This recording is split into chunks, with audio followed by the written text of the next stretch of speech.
A Google executive is telling us we need to be paying attention to AI SEO.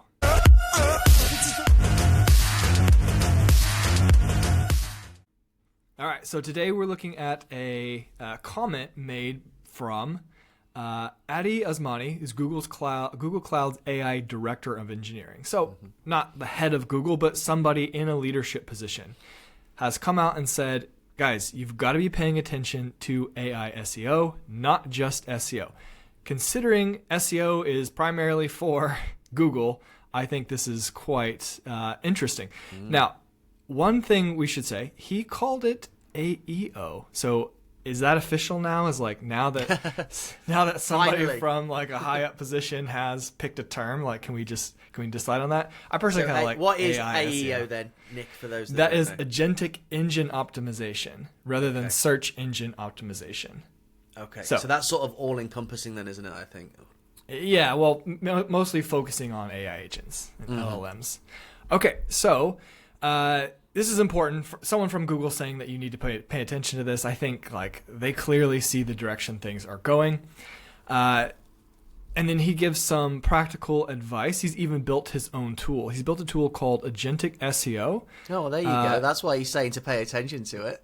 Well, it's not anything he's charging for. It's an Okay. open source audit tool. So what it does is it just audits your site. It looks at a couple things. So we'll go through what it actually looks at because those are the things he believes are important.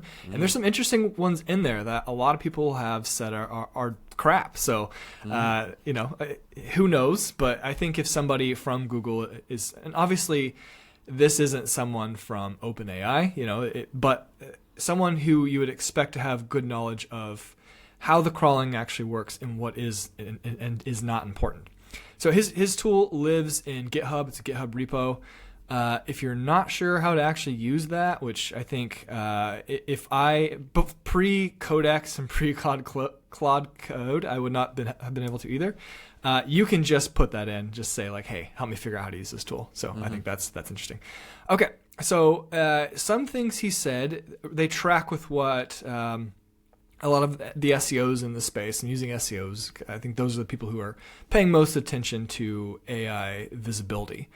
And so a lot of the advice coming out of the AI SEO space has been make your content more concise, get to the point, stop rambling on. Before it was about like, okay, to rank on page 1, you looked at the other top post, they averaged 5,000 words. Maybe you want to be 6,000. You want to put your keyword in there X number of times. Now that's not the case because an AI agent doesn't need to read 6,000 words for something that actually takes you 500 to say. So more concise, get to the point, don't ramble. Overview at the top, the TLDR, like this is what's covered in the article. That helps a lot. And then getting like, if it's a question, answer it immediately. Don't put it at the bottom. Don't have a long history of why it's a question before you actually answer it. One of the problems he says is that when AI models land on the site and it's 20,000 words, that it tries to like quickly take all of that in, and that's when it hallucinates. That's when it gets things wrong. So having way too much content on the page is actually where it's going to get things wrong about your topic or maybe even your brand, which would not be good. So some basic advice he has. He tells us we should use, put the answer in the first 500 tokens. Now, as a true engineer, his advice is all in tokens rather than words. I love that. I translated this. So that's about, one token is about 3/4 of a word. Why couldn't they make one token one word? I don't know. Maybe that's better. You want One less token tokens. is three-fourths of a word. 3/4 of a word. So to put the answer in the first 500 tokens means about the first 350 to 400 words. So that's the answer. If it's what does this mean? Like, and you're going to write a 3,000 word post, you still need to put the answer at the very beginning. Okay, quick start guides under 15,000 tokens. That's about 11,000 to 12,000 words. So these are like massive guides. And conceptual guides, keep them under 20,000 tokens. So 14 to 15,000 words. And then it says API reference pages under 25,000 tokens. So that's 18,000 to 20,000 words. So just some rough guidelines on how many words to limit this type of content. Okay, now A few other things he suggested is, and this is things that the tool actually looks at, are to have the llms.txt file. For some reason, I can never say that, but he says we should have it. Yes. Okay. And his tool specifically checks for it.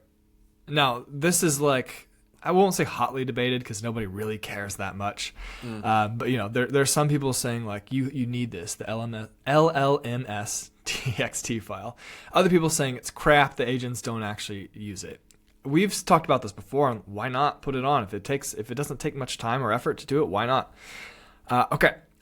Two other things the tool checks for: robots.txt and agents.md. These are other things I've heard some people say include. I've heard other people say this doesn't make any difference at all. So things you want to probably put in if you think that if you're even concerned that maybe in other things, content structure. This has been a big talking point for SEOs. Making sure it's easy to read, not huge. I think these were things that we were supposed to be doing a long time ago, right? Like even the reader doesn't want to look at big chunks of text, big walls of text. Focusing on the hierarchy, the semantic HTML, having tables, etc. Markdown availability, having low HTML noise, so just having all that cleaned up. I think that's maybe a bit more technical than what most people will probably take a look at. So anyway, that's the gist of it. And then the tool like spits out a grade. So that's at least nice. If you're new to this space, you can get a grade and you can at least see where you're falling behind, how you can improve it. So a lot to unpack there. And a lot of this stuff seems reasonably low effort, like adding files. Yeah. Like, you can spit that up in a matter of seconds, can't you? And just get them added out. You mentioned llms.txt, which we've debunked, but also why not? An AI page as well could be useful. Robots.txt, agents.md. A tool makes it easy. If you're looking at like I've got to go add all of these things, have I done it right? Especially when you're new to something like this, a new thing that you've never done, the tool will give you a grade, so you can see like, okay, I've done these things correctly. Oh, I missed this. That's, in my opinion, that's much easier than having a checklist and thinking like, okay, did I get it? So tool gives you a grade. You can see where you're at. You can hand it off to your developer, your SEO guy, whoever. Get this fixed, get me in the 90 percentile. And why do you think that the Google engineer has said that we need to pay attention to this? I assume it is just if you want visibility outside of just the SERPs, like if you want to be in the AI answers, then these are the things that Google deem important for their AI overviews and AI mode. Would you assume that's... Well, it wasn't like officially from Google. So just, someone high up at Google. But yeah, I mean, it is obviously a focus for Google as well. They have AI mode, which I think is at some point supposed to be the default. They have Gemini. I mean, they understand that this is the direction we're going as well. And they, I think, want to be part of the search landscape. So obviously they hope that Google remains like the dominant search player for a long time, but they're going to be part of the solution as people are moving off of Google into AI search, at least in some topics. They just got to crack that ad revenue play, haven't they? Because it worked beautifully for them for years and years and years and years, and now they got to crack the new way. Okay, cool. So we'll make sure to leave the link to that GitHub repo as well in the description, so you can go and figure out how to use it, see how your site stands up, and then if it's low effort, medium effort, we think it's probably worth just to do because it could make a difference. Yep, go check it out.